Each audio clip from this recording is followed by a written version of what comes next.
Hello friends, welcome back to my channel. Junaid आता है कोमल के पास और उसे आके बोलता है कि तुम उमेर के साथ तुम क्या कर रही हो। तो वो उसे ये कहती है कि मैं तुम्हारी सिर्फ हेल्प कर रही हूँ ताकि यिल्दिज़ तुम्हें डिवोर्स दे सके, क्योंकि उसे पता चल जाएगा कि मैंने तुम्हें छोड़ दिया है तो वो तुम्हारा पीछे छोड़ देगी। और वो कहता है उमेर का क्या, कि मैं उमेर के साथ ऐसे कोई गेम्स नहीं प्ले कर सकता, वो मेरा भाई है। तो कहती है मैं क्या करूँ, किसी न किसी को तो प्राइस पे करनी पड़ेगी ना, अब तुम्हारी वाइफ ऐसी है। तो वो बार बार इसी बात चीज़ पे इंसिस्ट करता है कि मैं उमेर के साथ ये सब कुछ नहीं कर सकता, तुम्हें ये सब कुछ बंद करना पड़ेगा।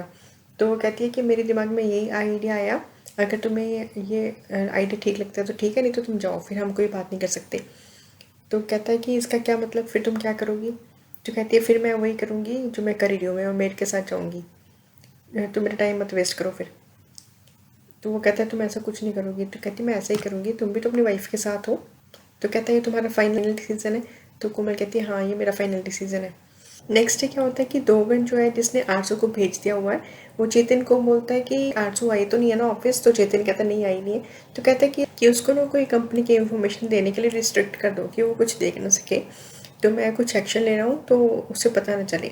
तो वह उमेर आता है कोमल के पास, और कोमल एक्चुअली तो सिर्फ नाटक ही करी है, वो जब भी आता है उसे अच्छा नहीं लगता। तो उसे बताता है कि मुझे ना ये सब कुछ ठीक नहीं लग रहा। जैसे जुनैद को हमारी न्यूज़ पता चली, मीडिया से पता चला कि हम दोनों इकट्ठे हैं, और ये ऑल ऑफ सडन ऐसे सब कुछ हो रहा है।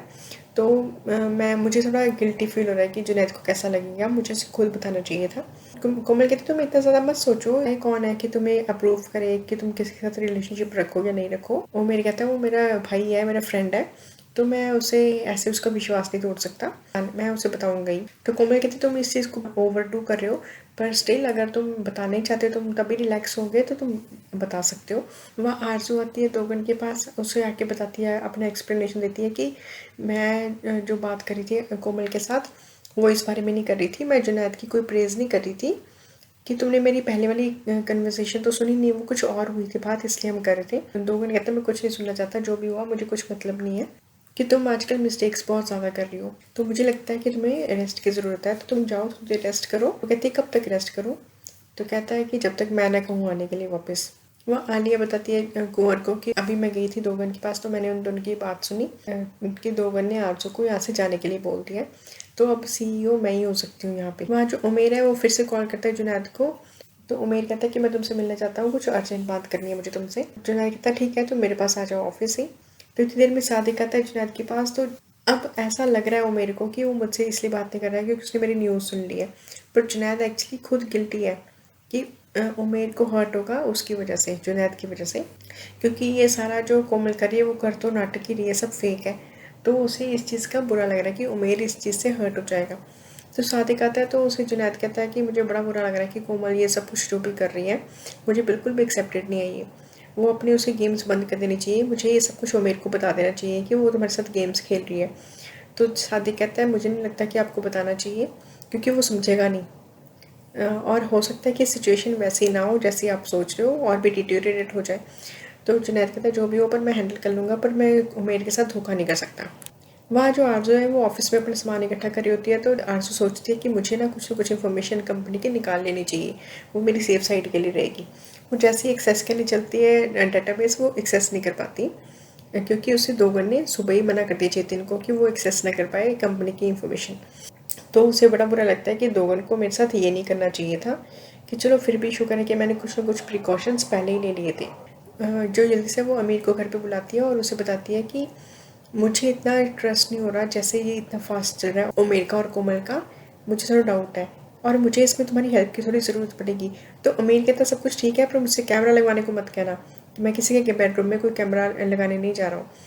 तो कहती है कि मैं तुमसे कैमरा लगवाने के लिए नहीं कह रही। तो कहती नहीं, मैं ऐसा उल्टा ये सोच रही हूँ कि तुम ऐसा करो, मेरे को ऐसा फीड करने लग जाओ कि अगर तुम्हारा उसके साथ रिलेशनशिप है तो कहीं वेकेशन पे जाओ, कहीं रोमांटिक वेकेशन लो, कहीं अकेले टाइम स्पेंड करो, सिर्फ जहाँ तुम दोनों हो। कोमल ऐसे कभी भी नहीं करेगी, और अगर कोमल ऐसा करती है तो हमें पता चल जाएगा कि वो उसके साथ सिंसियर है, अदरवाइज ये पता चल जाएगा हमें कि वो सिर्फ फेक कर रही है, उसके साथ बिल्कुल सिंसियरिटी नहीं है। वह उमेर जाता है जुनैद के पास और उसे बताता है कि जो कुछ भी हो रहा है तुम मुझसे नाराज़ तो नहीं हो। तो जुनैद कहते हैं मैं तुमसे नाराज़ नहीं हूँ, बल्कि ऐसा बिल्कुल भी नहीं है। तो वो उसे समझाने की कोशिश करता है कि कोमल तुम्हें यूज़ कर रही है, वो सिर्फ मुझे जेलस फील कराने के लिए सब कुछ कर रही है। तो इस चीज़ से उमेर को बड़ा ही ऑफेंडेड फील होता है कि तुम मुझे ऐसे कह रहे हो कि वो मुझे लाइक नहीं कर सकती, क्या मुझ में ऐसी कोई बात है कि तुम्हें जेलस फील कराने के लिए वो मुझे यूज़ कर रही है, ऐसा क्या है। तो जुनैद उसे समझाता है कि ऐसा नहीं है, मेरी बात समझने की कोशिश करो। जुनैद कहता है मैं तुम्हारी भलाई के लिए बोल रहा हूँ। तो उमेर कहता है तुम मेरी भलाई ज़्यादा मत सोचो, तुम अपना देखो अब, कि मेरी गलती है कि तुमसे बात करने चला आया मैं, कि मुझे लगा कि मैं तुम्हारे साथ गलत ना करूँ। तो उमेर वहाँ से नाराज़ होकर चला जाता है। वहाँ कोमल आती है फिर से उमेर के रेस्टोरेंट में, और वहाँ बैठे होते हैं वो। तो उसे बताता है वो उमेर उसे बताता है कि मैं जुनैद के पास गया था, पर उसने तो मुझे ऐसा कहा कि तुम उसे जेलस फील करवाने के लिए मेरे पास आई हो।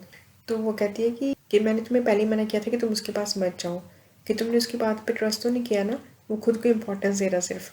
वहाँ आरज़ू आती है कोमल के पास और उसे आके बोलती है कि दोगर ने मुझे ऐसे वो कंपनी से जाने के लिए बोल दिया। कोमल कहती है हाँ तुमने जो सब कुछ बोला उमेर के लिए, नाराज़ तो होंगी। हाँ, तो आरज़ू कहती है तुम ऐसे मत करो जैसे कि तुम बड़ा सिंसियर हो उमेर के साथ, तुम्हारा उसके साथ कोई बहुत ज़्यादा रिलेशनशिप नहीं है, और मैंने तुम दोनों के लिए इतना काम किया है, तुम दोनों के रिलेशनशिप के लिए, और मैंने इतने साल दिए कंपनी को। तुम बात करो मेरे दोगन से और उसे बोलो कि उसे समझाओ। तो कहती है अच्छा ठीक है मैं कर दूँगी बात।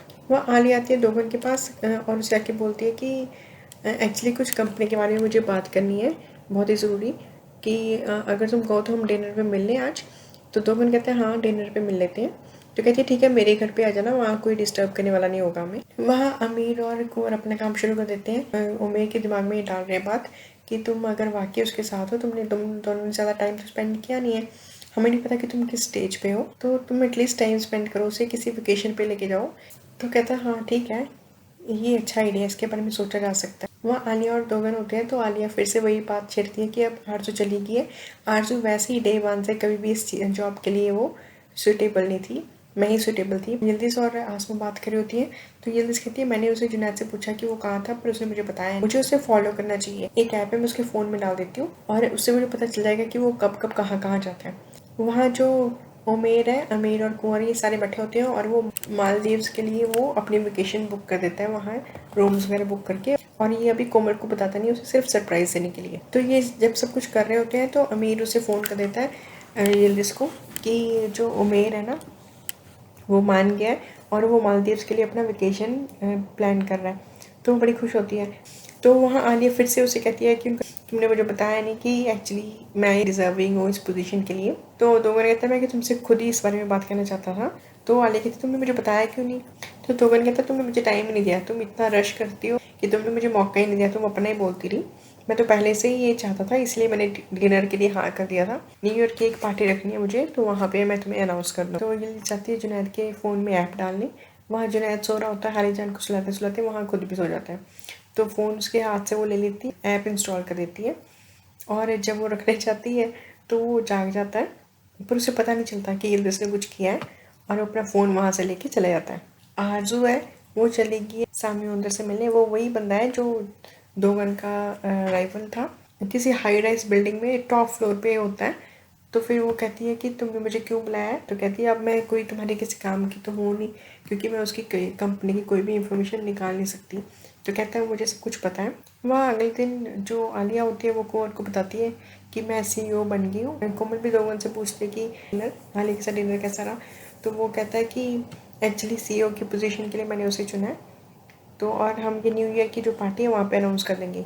तो कहती है कि कौन सी न्यू ईयर की पार्टी, मुझे तो इनवाइट नहीं किया। तो कहते हैं हाँ मैं तुम्हें इनवाइट करने वाला भी नहीं था, क्योंकि वो सिर्फ एम्प्लॉयज़ की है। तो वो समझ जाती है, कहती है ये मत कहना कि आप यिल्दिज़ और जुनैद की वजह से मुझे नहीं बुला रही, कि पर वो नाराज़ हो जाती है कि मुझे क्यों नहीं बुला रही आप। तो कहता है चलो ठीक है आ जाना, पर उमेर के साथ आना। तो इतनी देर में फिर उसे इसके आके बताती है कि उमेर आया है। तो वो जैसे नीचे आके मिलती है उससे, तो उसे आके बताता है कि मैंने सरप्राइज़ जो उसने तैयार किया होता है, कि मैंने वेकेशन के लिए टिकट्स वो सब कुछ दिखाता है उसे। तो वो कहती है कि मैं ना अभी इस मूड में नहीं हूँ वेकेशन की, कि अभी नहीं मैं जाना चाहती। न्यू ईयर पे तो हम अपने फ्रेंड के साथ फैमिली के साथ टाइम स्पेंड करना चाहिए, किसी और टाइम चलेंगे फिर। और वो काफ़ी अपसेट होकर वहाँ से चला जाता है। तो फिर वो सोचती है कि उफ ये तुमने वेकेशन का कहाँ से सोच लिया, वेकेशन पे मैं तुम्हारे साथ नहीं जा सकती। तो वहाँ आने आती है यिल्दिज़ के पास, उसे जाके बताती है कि मुझे CEO अनाउंस करने वाले हैं, न्यू ईयर की पार्टी है तो तुम्हें वहाँ आना है। वहाँ जो जुनैद है वो जाता है फेज़ा के पास और कहता है कि मुझे एटलस से मिलना है, और साथ में उसे ये भी कहता है कि तुम ये जॉब छोड़ दो। वो बड़ी शॉक्ड होती है कि ये क्या, तुम ऐसे कैसे कह सकते हो? तो कहता है हाँ मैं इसीलिए कह रही हूँ क्योंकि मैं तुम दोनों का ध्यान रखूँगा, इसीलिए मैं कह रहा हूँ।